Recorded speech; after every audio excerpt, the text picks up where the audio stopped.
Éric Antoine est un comique illusionniste et magicien complètement décalé. Il s'est fait connaître réellement dans l'émission Incroyable Talent sur M6, dont il fait un succès fou, même si malheureusement il n'a pas remporté la finale. Mais ça ne l'a pas freiné pour autant, puisque comme vous le savez, il enchaîne des spectacles un peu partout en France, en Belgique, en Suisse, à Monaco et en Tunisie. Et il est aussi chroniqueur sur la chaîne Comédie dans la grosse émission. Alors tout le long de cette interview, nous allons savoir un peu plus sur toi. Et ma première question, c'est évident, comment tu expliques ce succès monstre? Alors là, je n'ai aucune explication logique. Sans rire, je pense que c'est juste le fait que je sois un peu différent des autres magiciens, c'est-à-dire que je suis un humoriste qui fait de la magie, je viens du théâtre, et je pense que l'écriture qu'il y a autour de mes numéros de magie, je suis interpellé des professionnels comme le public de manière générale. Et c'est ça qui fait que on me demande. Voilà. D'accord. Mais bon, c'est surtout le côté un petit peu décalé, parce que bon, c'est vrai que... c'est l'écriture, c'est l'humoriste que je suis, et je dirais que je suis pas vraiment un magicien, je suis plus un humoriste qui fait de la magie. Ouais. Donc c'est cette écriture-là et donc le décalage en effet, qui fait que ça fonctionne. D'accord. Et qu'est-ce que tu faisais avant de faire ça? Tu faisais du théâtre, mais encore? Je faisais du théâtre vraiment, c'est-à-dire que à la base je suis comédien, j'ai joué dans des pièces, plus d'une vingtaine de pièces, des rôles plus ou moins importants, dans des téléfilms, j'ai mis en scène, j'ai écrit,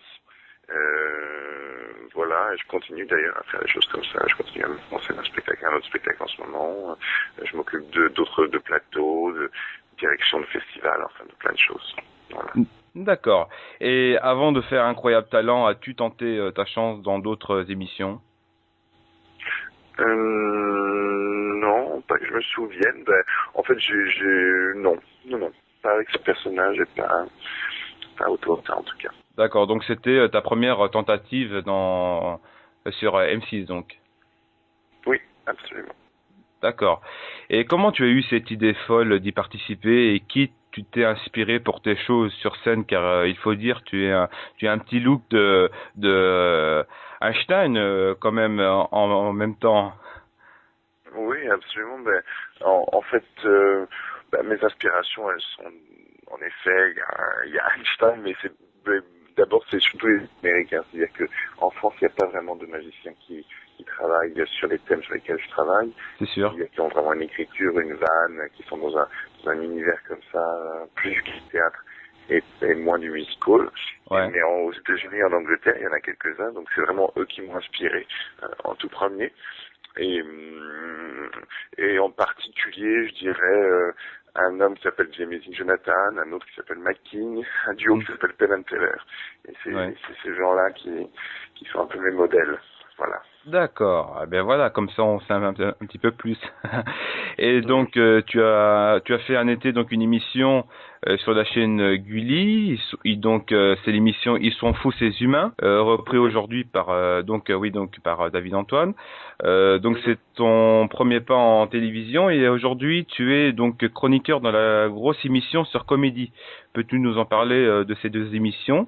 Est-ce que tu as aimé de faire ces émissions et prochainement est-ce qu'il y aura encore une nouvelle émission à la télévision? Eh bien, en ce moment, j'ai beaucoup aimé faire ces émissions. Comédie, la grosse émission pour moi, c'est mythique et culte parce que c'est une émission que je regardais adolescent.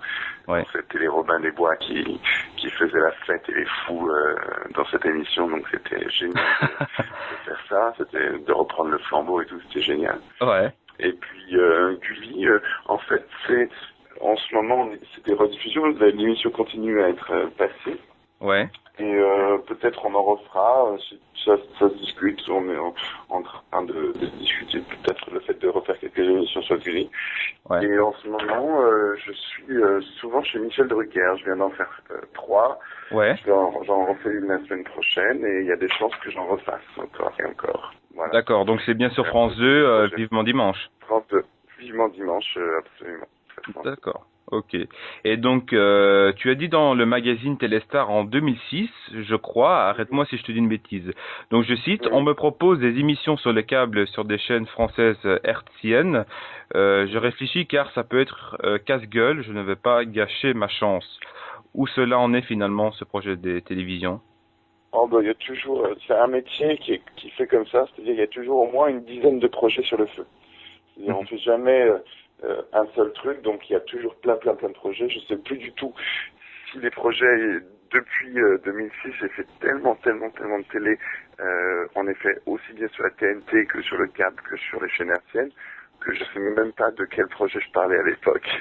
Alors, il y en a sans doute qui ont dû se faire, d'autres qui ne sont pas faits, et puis il faut savoir qu'en fait c'est un métier où on te propose toujours beaucoup de choses, et Ouais, il y a à peu près 90% des choses qui ne se font pas.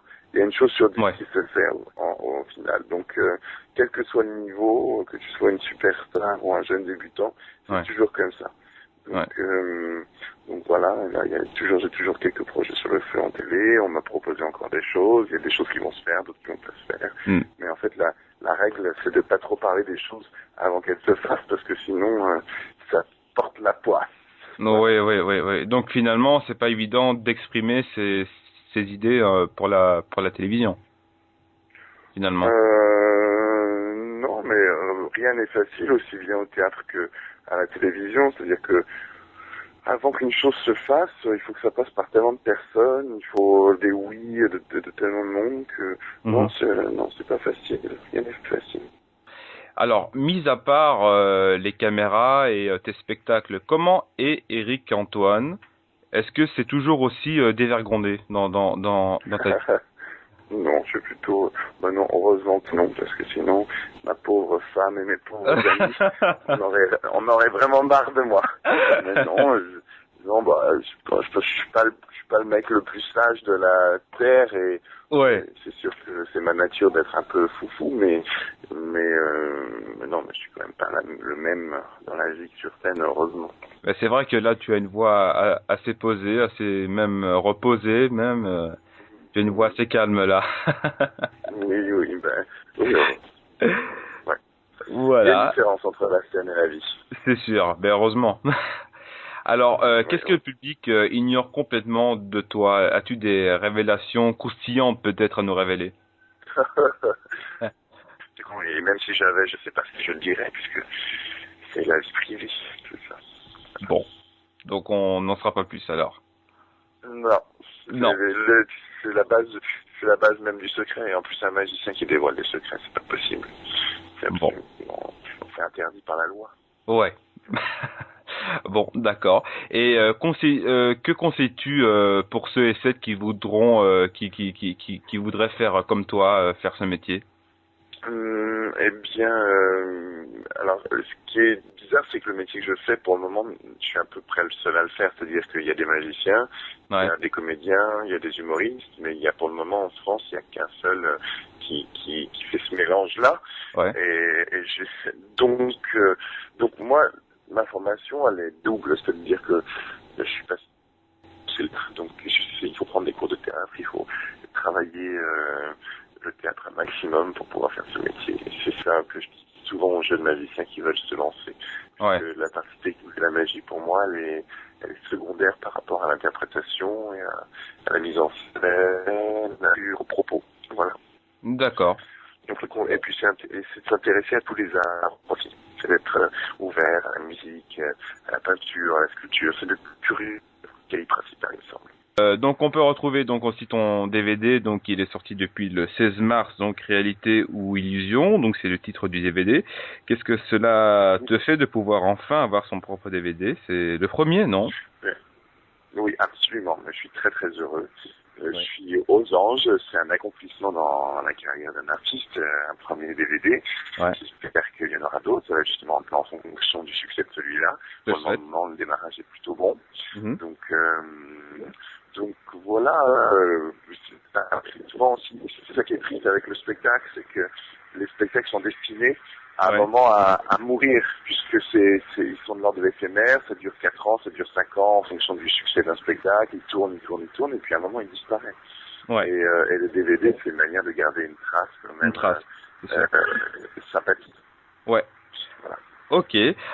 Pourrais-tu nous dire tes dates de tournée? Bien sûr, vous pouvez retrouver toutes ces tournées sur ericantoine.com ou sur allo-edwin.fr.nf. Alors absolument, le plus simple c'est d'aller sur les sites internet parce que là j'ai pas les dates en tête.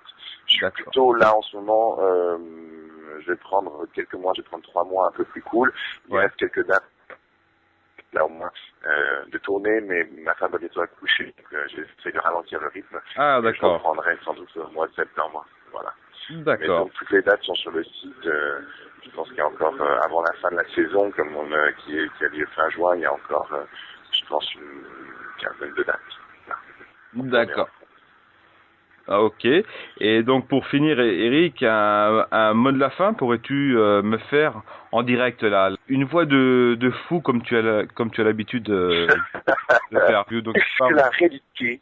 Oui, alors très bien. Alors, qu'est-ce que la réalité? Qu'est-ce que l'illusion? En réalité, il faut le savoir, l'illusion n'a pas lieu entre les mains d'un magicien, mais dans l'esprit du spectateur. Voilà. Super. Voilà, les amis. c'est Bon, chouette. ben, merci, Edwin. Allez, en Merci. tout cas, je te souhaite donc une très très bonne carrière pour la suite et on te regarde avec bienveillance sur scène et à la télévision. Hein. Ah, merci, c'est très gentil. En tout cas, merci de ta Bon, je te gentillesse. souhaite le meilleur. Je te souhaite le meilleur, avec plaisir. Voilà, merci.